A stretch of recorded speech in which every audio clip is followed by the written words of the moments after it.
Johnny, I'm very excited to say this to you. Welcome to Lowbrow. Lowbrow guest starring me. Johnny Garrett.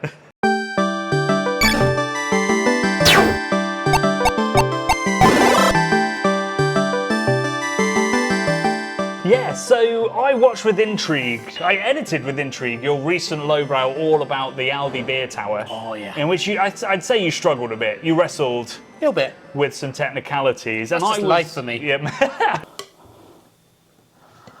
This stops gameplay. But I did sit up, take real genuine notice when you managed to do a pretty good snit. I mean, Snyt got real in that video, let's be honest here. I was like, it's plastic fantastic, 25 quid, it's a bit of fun. Yeah. But when you introduce the concept of doing Czech style pours, it kind of changed a gear in my brain of the capability of these things as a home way of dispensing beer. Yeah. I mean, me editing that and most people watching that were probably like, what is the point when you can just pour beer in with a can? Yeah. But by the end of that video, after seeing that, my eyes were opened a little bit. Foam, folks. But it was also opened by the fact that in the comments, everyone said that's a rubbish version of this gadget, right? They said we need to get hold of the Fizzics. I've done that very phallically, of the Fizzics machine. You do. I mean, this is what gadgets do to you, Johnny. They are quite sexy. Then the slippery slopes as well. so we reached out and we got hold of one of these gratis, we have to admit. Yeah. And we looked into it and looked at the claims they were making. And Big claims. There's some pretty big claims. Yes. Yeah. Such as nitro style pours. Full at-home nitro style pours. So the idea, we already know that with these sort of technology, you can create foam in Pilsners and like have a really good time with that.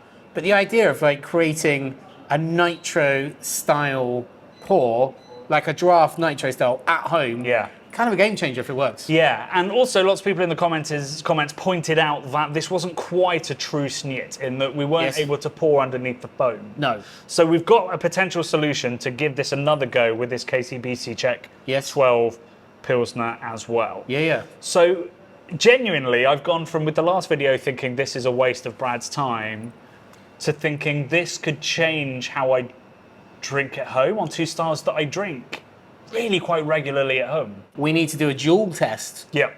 Where I use the gadget. Yep. And I'm going to see if I can get a nitro style serve. Okay. So we're going to start with the creamer and then have a foam party. We're going to go cream first. Okay. Please all the Matanistas out there, hopefully. All right.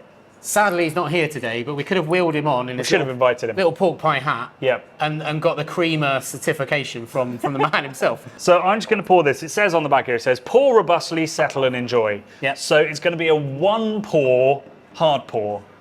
Should we time this? Should we do it together? Okay, yeah, see if I win. 3, 2, 1. All right. Okay, I think you might win. So purely practicality, already this, although, you know, you look at that big sort of honeycomb head, that's not the creamer that a Guinness nerd, or I should say a nitro nerd, is looking for. Okay. I can get the bloody thing to go on, Johnny. So Brad's struggling a little bit. You are done. Well, it's because you've got the, I know why that's happening. Why? Is your ring pull not up? No, it is. Oh, the ring pulls up. Yeah. The ring pulls up, everyone calm down. Do you know what? It was difficult to get, look at that, that's quite difficult. I'm already struggling with the technology here, Johnny. Also, can I just say, I watched this when you did the edit as well. Like, every other human in the world would just go crack, put it in. What? Whereas you... Yeah, you're right. You put it in and then do this awkward set anyway. Anyway, we've ruined another pour. So, that looks pretty all right. I'm happy with that. But we weren't... Are you going forward or backwards with this? So, if you pull it forwards, you get beer. Yeah. Wet beer. Wet liquid. Beer. And if you go backwards, you get foam. Wet foam. So I'm thinking, it's got a widget in the can. Yep. I need to like rouse the widget. I need to rouse the nitrogen. I'm going foam, baby. Back. Whole way foam. Okay, all right. To the moon. I was thinking about it. Oh, there we go. And I'm thinking I might do a two-part pour. I had fancy. Having seen how foamy it is, I was thinking two-part pour. That is fast. About there? That is rapid. That's really rapid, mate. Now, I'm going to move it so I don't get the drip. Wow, look at the cascade. I mean, that is all the way to the bottom. That looks like a genuine Guinness pour. So that has settled out really, really nicely. Yeah, still cascading away. Rich head. Yeah. Still cascading. So I like think- the real thing, there's an impatient dancing man. Yeah. So you did yours super quick. That looks decent. There's lots of bubbles in your foam. There is. I think if anything, I actually poured with too much. Was it vigor? Robustness. Too much robustness. So I can see this popping as we sat here. But I didn't notice a lot of cascading either. There was some cascade, but Was there? nothing like what you had down to the bottom. All But right. it's sticking around. It's a firm, decent head. Still Let's- cascading there, let's Johnny. see. But I'm going to go for the rest of the two-part pour. It's so fast. It's a much stronger pump than it. Oh, there we go. Oh, That's okay. That's okay. You've got some big bubbles, but nothing like a mine. few big bubbles. And we've still got that beautiful Massive cascade all the way up and down this beer. I'm very excited about this. You could crop in real close, and that would Surging, look like isn't it? the Guinness advert. Yeah, for sure. I went too far on the can there, Johnny, and it popped out a little bit of air on the top. Made those big bubbles. But, you know, this is my first try. I think with some mastery, after a few pints, I could nail this. Well, if we did this again, I'd put a little mark on the glass that Yeah. tells you when you're about to run out, and I'd stop there, get Yeah, it out, yeah, and yeah. then just neck the rest. The contrast in the foam is wild, isn't it? Yeah. It's wild. I mean, I would say this. No, that is tighter. It's a tighter head. Yeah. There's almost like a sort of porridgey kind of like kind of porridge texture to it. where this is like super fine bubbles apart from Yeah. where it spluttered a bit at the end. Tell you what, for those at home, I'm Yeah. going to take a quick snap Yeah. of the two from the top. Probably do a little video there, Johnny. Do you reckon? Yeah. Okay. There we go. So this is Johnny Cam, still, even when I'm in it, and you can see the tops of those. If It's slightly porridgey, incredibly tight bubbles. Look Yeah. at those tiny little foamy boys. those big ones. Right, it's time to try them. You try yours first, and I'll Okay. try mine. Right, Tell me about the texture and the flavour, Bradley. Slanger. Fonzie.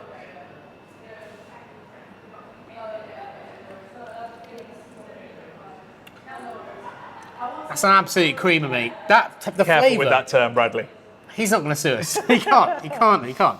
That tastes bloody excellent. Okay. I mean, I haven't tried that yet. But This is not draft style creaminess and richness, but it's lovely flavour. There's Yeah. lots going on. It's a different texture entirely, to be this fair is to you. thin. How is it? This is thin compared to that. There's- I would not thought that, you know, doing that could have introduced that much body. Yeah, I mean, there's definitely more texture, and I wouldn't say that it's in the liquid. No. It's in the head. Yeah. That head is way creamier, and when you drink through it, you get a different texture. Yeah, I'm going to go back in. And I also think you get a little bit more bitterness, because I think there's a touch more carbonation, be it nitrogen or CO2, left in that beer than in this beer.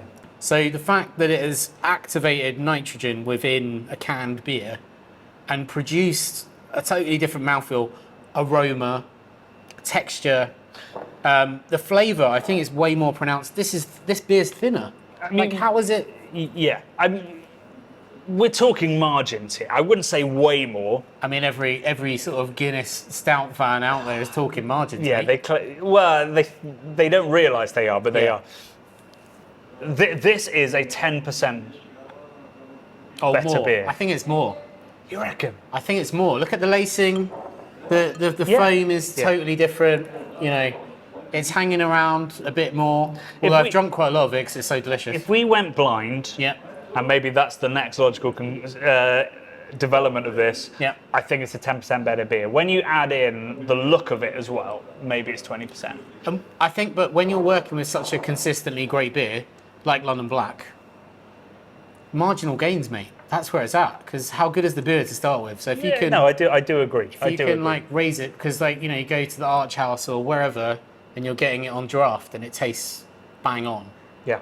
If you can have that same experience or a very similar experience at home, you know, you don't need to be in London necessarily to enjoy it, or wherever you're getting it in your pub, all those support pubs. But you can have a pub style experience at home. So that's the first test, Johnny. Yeah. I think we'll come back around. We'll circle back around to our rating. And I think we'll leave later. these over there Okay. so that we can Yeah. see how they develop, how the head Fair. sticks around. But this next test is the one I'm most interested in. So I think we need to clean these lines We do. quickly, Sure do. and then it's foam party.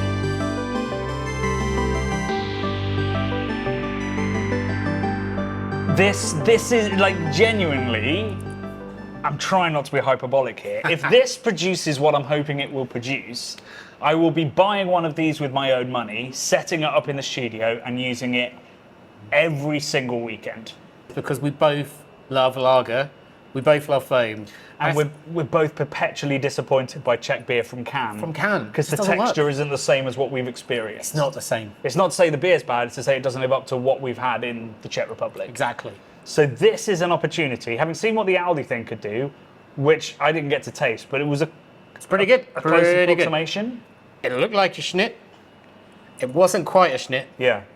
But it was very, very, very tasty. And that foam was doing its job by just sort of locking in the aroma, making it a delicious pint all the way down. Yeah. So the criticism that we faced in the comments was the fact that part of the importance of the Czech pour is that A, you're able to pour the head first and then pour under the head, which reduces oxidation, but also means that you don't pour beer through the head and therefore start to break up that head. Yes. So you get a longer lasting head and less oxidized beer underneath if you have a nozzle that can cut through it. So we are going to use ultrasound technology plus whatever that pushing back thing does on all taps in the UK or any country, with a little hack that I brought along with me. I'm excited. I'm excited for the So hack. firstly, this is the glassware that we have here at Beer Merchants. Very nice. Which is, I mean, about as beautiful as glassware gets. And then we have a little bit of homebrew piping I chopped off this morning. Come on. And I'm going to insert this onto the tap. So what we're going to compare is you pouring straight from the can. Have you got any pouring techniques for me to... So when I pour at home, and I do this with all lagers really, I pour very, very hard. Yeah, you do. And then, like literally, and then I pour like normal. So I'm trying to create as much dense, aggravated foam as possible. At the start, and then it kind of protects the beer as it's filling up. Well, it's not even that it protects it, because what you don't want is to mess up your pour by pouring all of the beer and not having enough to make a head. Yeah. So I make the head first, so I know. Fair play. You know? Meanwhile, I'm going to pour initially, pushing back through this to get loads of foam, and once it's layered up high enough, I'm going to switch to forward and pour underneath, and hope that this doesn't create too much foam within. It has been washed and cleaned. It has. I have no idea how this is going to go, which is true of most of our shoots. This is lowbrow. Okay, 3, 2, 1. So shout out to KCBC, who I didn't know made Czech Pilsners. I'm always excited to see breweries making these Czech style beers.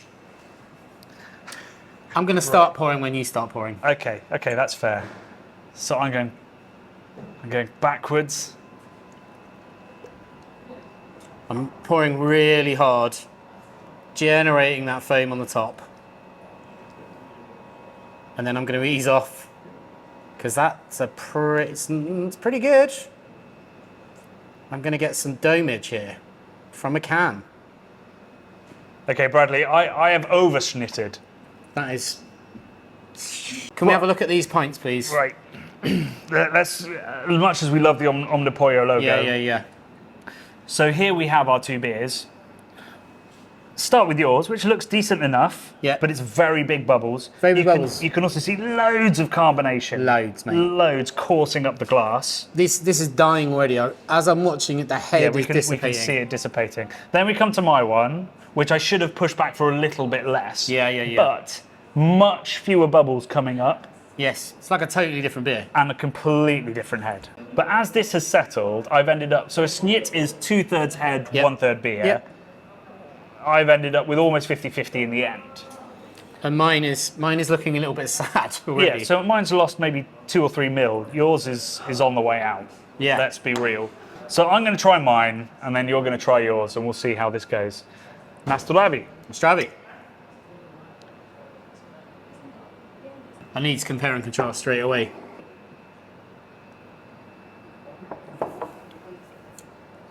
So you may have seen this on camera. I took There's a lot going on. I took the same size sip from yours, and it was too much because there's so much gas in there. Yeah. So this has degassed the beer. It has. Put it into the head. The head is not as creamy as I would like. Let's be very, very honest. But the beer underneath, the texture of that is perfection. It's a beautiful Whereas looking beer. here, it's a shade too much. Yes, I think, you know, neither of them are bad necessarily, but this is way better. Yeah, and look at that head still. It's hanging about, mate. now double what you had on the other one.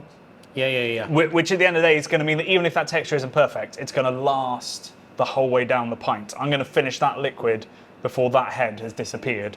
Whereas I've got to try it again. This has got another. I'm going to give up drinking that beer because it's going to be dead in about 5 minutes, right? Well, I mean, what I'd do is this. Agitate. Yeah. I'd have to keep doing that, which is knocking more carbonation out, more, and you get that back and it would die again. Another swig, and it's made no impact on the foam. It's amazing. I think that probably this is not entirely beer clean, and that's why we got the poof that we got. And if we could ensure that that was as clean as humanly possible, that is a little game changer for me. Would you say from just trying this beer in particular that you would put this into your regime? How much was this?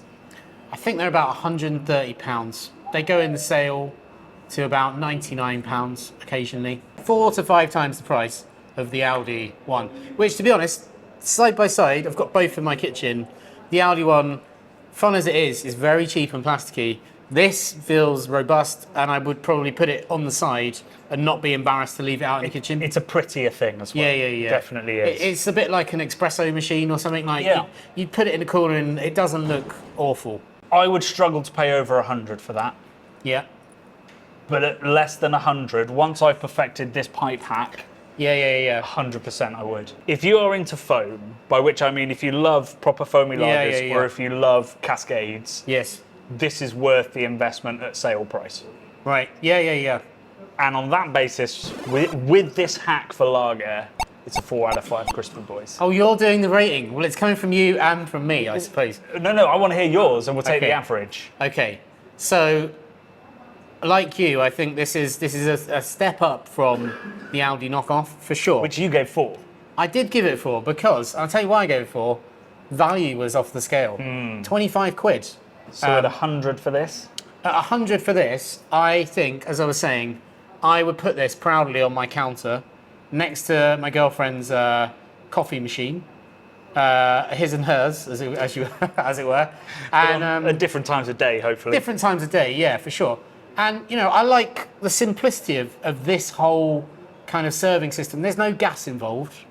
There's no refrigeration units. There's no little mini kegs. There's none of that.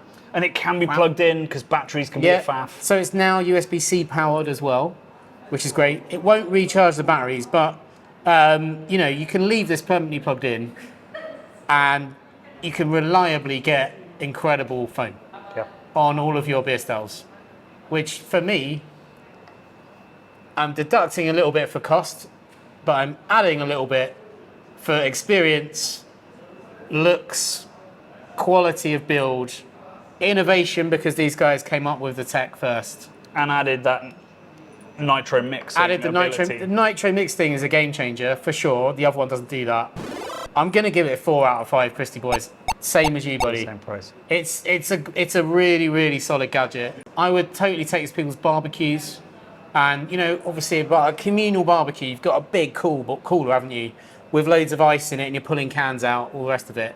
I'd use that on that. I'd stick it. I'm just thinking, we struggle enough to make friends at parties, Bradley. Yeah. We're beer nerds, and then we start bringing out our own draft equipment. Wait a minute, guys. Yeah. I'm just going to bring out... Oh, you've got to clean the line between pours. So to those of you at home who are still cynical, honestly, coming into the Aldi one, I wouldn't have given it 1. Yeah. By the end of Brad's video, I'd have given it 2.5, but I think this is a 4.5. Yeah, so it's night and day for you, the difference between the two. If you can do a great nitro pour and Yeah. you can get that, because I think the floor there is the pipe. Yeah. I think it's a very cool thing that I want one now. I want one. You want one? There you I go. want one. There, that's my one.